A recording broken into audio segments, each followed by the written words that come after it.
आज का हमारा विषय है अंशों के समर्पण द्वारा पुनर्निर्माण, रिकंस्ट्रक्शन थ्रू शेयर सरेंडर।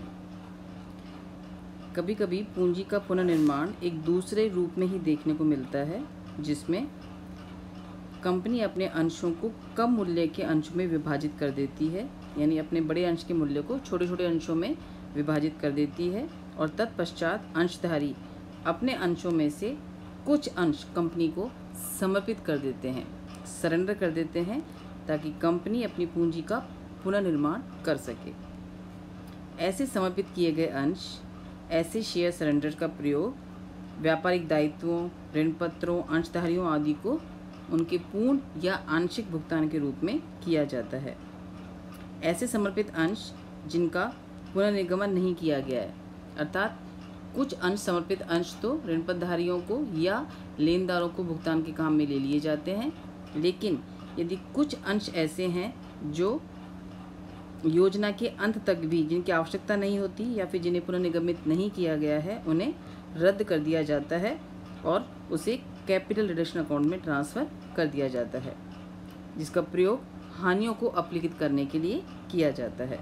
तो इस तरह अंश समर्पण विधि के अंदर बड़े मूल्य के अंशों को छोटे मूल्यों में पहले कन्वर्ट करते हैं, ताकि अंशधारी अपने उन छोटे मूल्यों में से कुछ हिस्सा समर्पित कर सके कंपनी को अपने दायित्वों को भुगतान करने के लिए।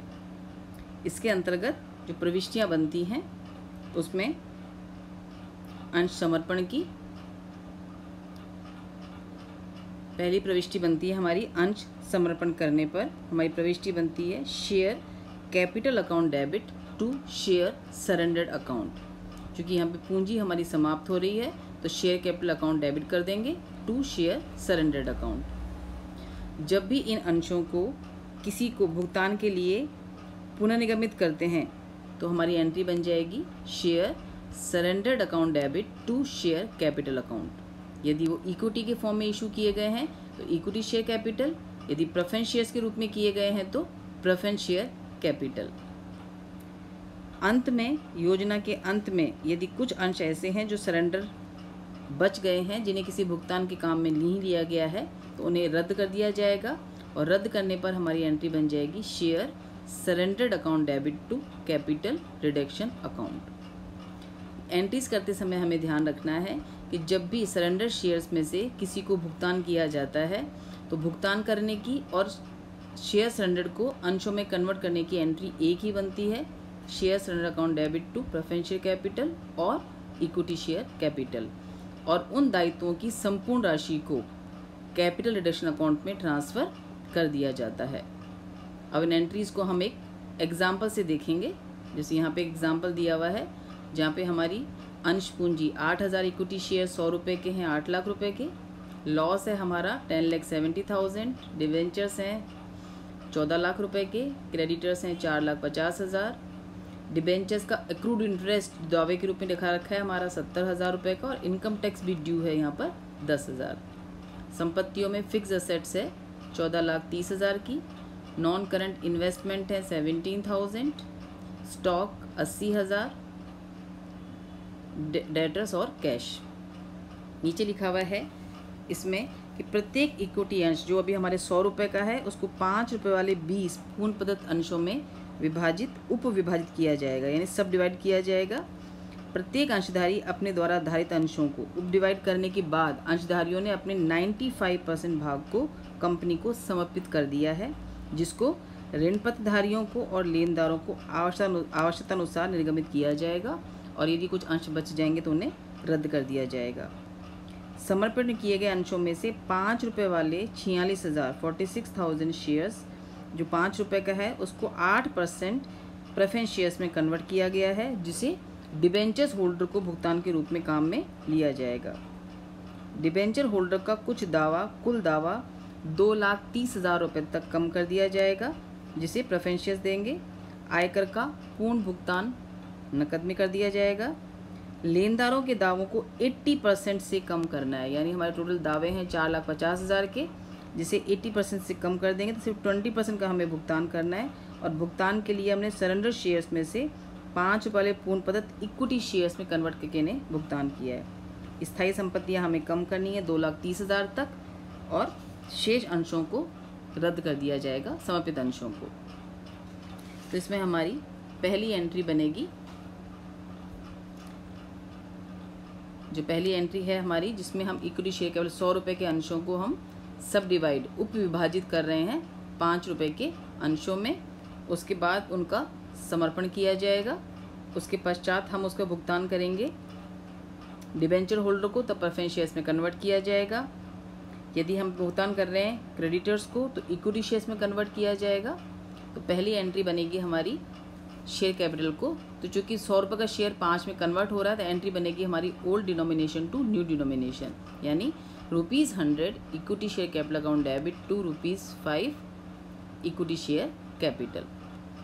पहले हमने 100 रुपये के अंश को उप विभाजित किया है 5 रुपये के अंशों में, 5 रुपये के 20 अंशों में। राशि हमारी आ जाएगी 8 लाख रुपए।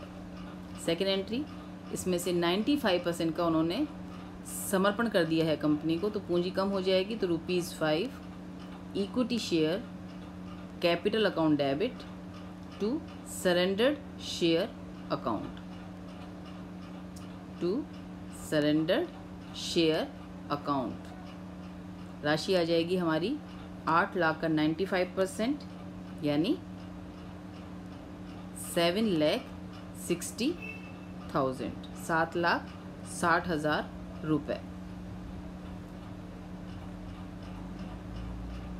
इन समर्पित अंशों में से पहले भुगतान किया गया है डिबेंचर होल्डर को, जिनके लिए प्रेफरेंस शेयर्स इशू किए गए हैं। तो सरेंडर शेयर्स को हमने प्रेफरेंस शेयर्स में कन्वर्ट किया है, जो है हमारे 46,000 shares at the rate of 5 each. तो हमारी एंट्री बन जाएगी सरेंडर्ड शेयर अकाउंट डेबिट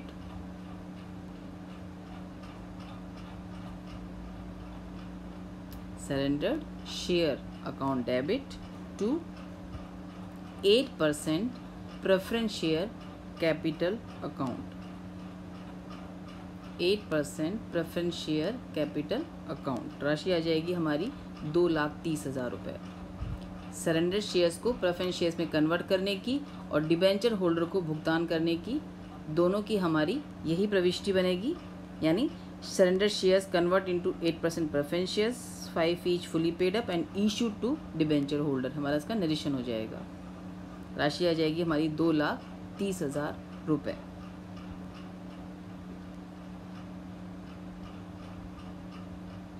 इसके बाद इनकम टैक्स की हमने पूरी राशि चुका दी है, तो उसकी एंट्री बन जाएगी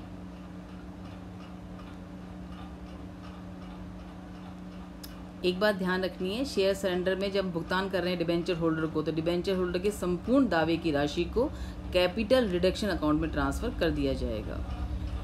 इनकम टैक्स चुकाने की एंट्री बनेगी हमारी income tax account debit to bank account,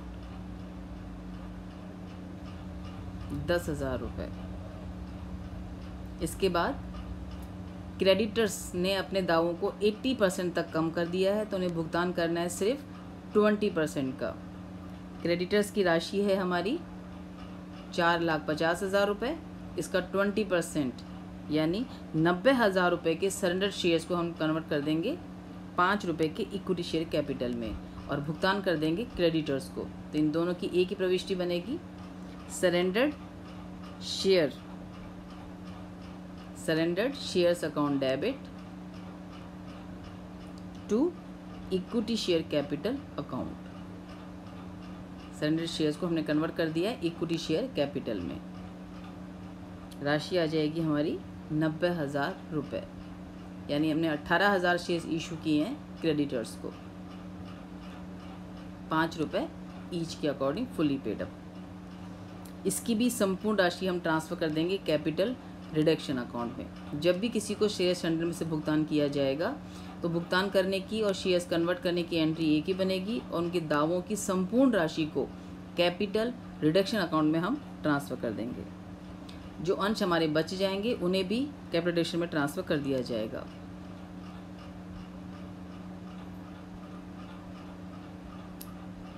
जिसको हम काम में लेंगे अपने लॉस 10,70,000 के लॉस को राइट ऑफ करने के लिए, और फिक्स एसेट्स की जो वैल्यू कम की है उसे राइट ऑफ करने के लिए। तो हमारी एंट्री बन जाएगी 6% डिबेंचर। डिबेंचर की संपूर्ण राशि को हम ट्रांसफ़र कर देंगे, क्रेडिटर्स की संपूर्ण राशि को ट्रांसफ़र करेंगे जिन्हें भुगतान कर दिया है। तो 6% debenture account debit, accrued interest on debenture account debit, sundry creditors account debit. ये तीनों दायित्वों को हमने भुगतान कर दिया है, तो तीनों हम क्लोज कर देंगे कैपिटल रिडक्शन अकाउंट से। और जो अंश हमारे अनिर्गमित शेयर सेंडर को जो हमारे समर्पित किए गए अंश थे हमारे 7,60,000, जिसमें से 2,30,000 को हमने प्रेफरेंस शेयर्स में और 10,000 को हमने 2,30,000 को प्रेफरेंस शेयर्स में और 90,000 को हमने इक्विटी शेयर्स में कन्वर्ट कर दिया, यानी टोटल 3,20,000। तो 7,60,000 में से 3,20,000 घटा देंगे, तो बचे हुए अनिर्गमित समर्पित अंशों को भी हम ट्रांसफ़र कर देंगे कैपिटल रिडक्शन में। तो सरेंडर्ड शेयर्स आ जाएंगे हमारे 4,40,000 रुपये के। Surrendered shares account debit,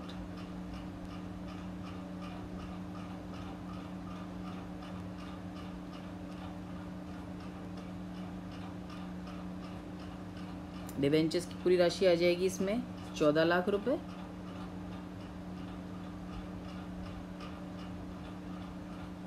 debenture की राशि आ जाएगी इसमें 14 लाख रुपए।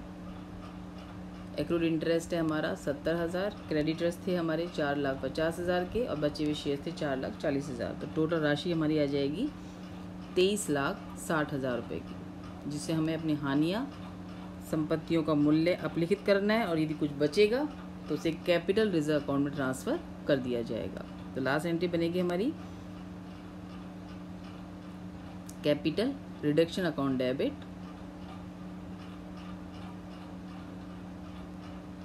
23,60,000। इसमें पहले राइट ऑफ करेंगे हम टू स्टेटमेंट ऑफ P&L, यानी जो हमारा लॉस है, डेबिट बैलेंस ऑफ P&L जो है हमारा 10,70,000। टू फिक्स एसेट्स हमें कम करनी थी 2,30,000 तक, ये कम हो जाएगी हमारी 12 लाख रुपए की और बचा हुआ हम ट्रांसफ़र कर देंगे टू कैपिटल रिजर्व में।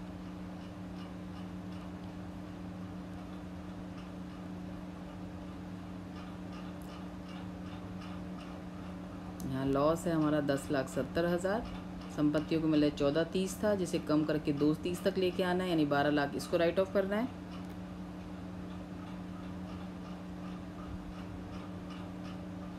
लाख संपत्ति को राइट ऑफ करना है।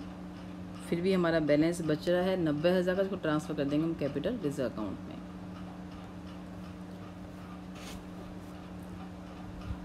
इस तरह से हमें एंट्रीज बनानी है।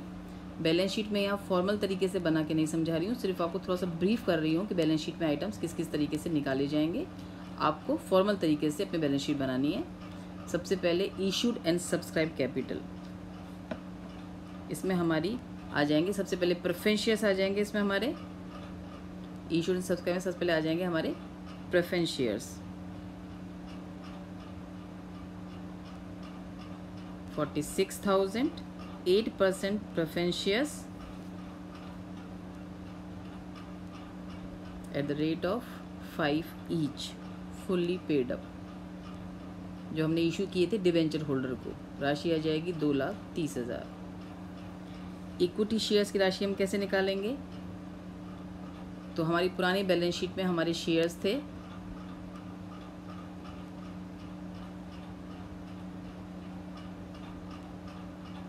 पुरानी बैलेंस शीट में हमारे शेयर्स थे 8,000 रुपये के। 100 रुपये का एक शेयर था, जिसको हमने 20 रुपये वाले 5 अंशों में उपविभाजित किया था। तो ये हमारा आ जाएगा 8,000 इंटू 20, यानी शेयर्स हो गए थे हमारे 1,60,000 में। हमने उसको सब डिवाइड किया था, जिसका 95% का उन्होंने समर्पण कर दिया था, यानी बचे थे हमारे केवल 5%। तो हमारे पुराने शेयर्स बचे हुए थे 8,000। समर्पित अंशों में से हमने क्रेडिटर्स को इशू किए थे 90,000 रुपये के अंश। एक शेयर्स हमारा 5 रुपये का है, तो हमने जो क्रेडिटर्स को शेयर्स इशू किए हैं वो हमारे आ जाएंगे 18,000। 90,000 डिवाइडेड 5 यानी 18,000। तो टोटल शेयर्स इक्विटी शेयर्स जो इशू किए गए हैं वो है हमारे 26,000 रुपये के, इसमें एक की वैल्यू है 5 रुपये। तो अपना आ जाएगा 26,000 equity shares at the rate of 5 each fully paid up, 1,30,000 रुपये। रिजर्व एंड सरप्लस में चूँकि हमारा बैलेंस बच गया था जिसको हमने ट्रांसफ़र किया है कैपिटल रिजर्व में, तो रिजर्व एंड सरप्लस आ जाएगा हमारा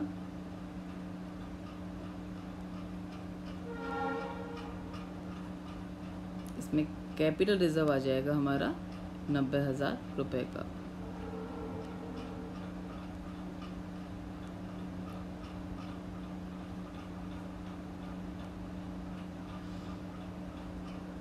टोटल ऑफ लायबिलिटी साइड हमारा आ जाएगा 4,50,000 रुपये। ऐसे असेट में सबसे पहले हमारी, मैं फिर कह रही हूँ, मैं इसको फॉर्मल तरीके से बना रही हूँ, मैं सिर्फ आपको आइटम्स बता रही हूँ किस तरह से आपको निकालने हैं। फॉर्मल तरीके से आपको पूरी बैलेंस शीट बना के देखनी है। फिक्स एसेट्स आ जाएगी हमारी 2,30,000 रुपये की राइट ऑफ करने के बाद। बाकी नॉन करंट इन्वेस्टमेंट में स्टॉक डेटर्स में कोई भी चेंजेस नहीं है, वो एज इट इज़ वैसे ही आ जाएंगे जैसे हमें बैलेंस शीट में दिखाए हुए थे। तो बी हमारा आ जाएगा नॉन करंट इन्वेस्टमेंट जो थे हमारे 17,000 रुपये के, स्टॉक था हमारा 80,000 का, डेटर्स 30,000, कैश 1,03,000 था जिसमें से 10,000 रुपये का हमने इनकम टैक्स को भुगतान करने के काम में ले लिया है, तो 10,000 रुपये हमारा कैश कम हो जाएगा, बाकी सब सेम आएंगे। इन्वेस्टमेंट आ जाएगा हमारा 17,000 रुपये। फिर करंट एसेट्स में स्टॉक आ जाएगा, स्टॉक हमारा आ जाएगा, डेटर्स आ जाएंगे और cash at bank. 3 current assets है हमारी। स्टॉक आ जाएगा हमारा एज इट इज़ 80,000 रुपये का, कैश एट बैंक हमारा 1,03,000, 10,000 हमने टैक्स चुका दिया है तो बचा हुआ आ जाएगा हमारा, तो स्टॉक 80,000, डेटर्स 30,000, ये हमारा आ जाएगा 93,000। असेट्स का टोटल भी आ जाएगा हमारा 4,50,000। ये सिर्फ मैंने ब्रीफ में फिगर्स बताई हैं कि बैलेंस शीट की फिगर्स हमने को कैसे निकालनी है और किस तरह से फाइंड आउट करना है। बाकी प्रॉपर तरीके से आपको बैलेंस शीट खुद को बनानी है फॉर्मेट में। मैं फिर ब्रीफ कर देती हूँ एक बार कि शेयर सरेंडर के अंदर जब भी हम सरेंडर करते हैं कैपिटल को, तो उस सरेंडर में से जब भी किसी को भुगतान किया जाएगा तो शेयर सरेंडर को भुगतान किए गए अंशों में कन्वर्ट करने की और भुगतान की एंट्री एक ही बनेगी, surrender share account debit to preference share capital और इक्विटी शेयर कैपिटल। और जिसको भी भुगतान किया जाएगा उसके समस्त दावों की राशि को हम कैपिटल रिडक्शन अकाउंट में ट्रांसफ़र कर देंगे और यदि कुछ बचता है शेयर सरेंडर तो वो भी ट्रांसफ़र कर दिया जाएगा।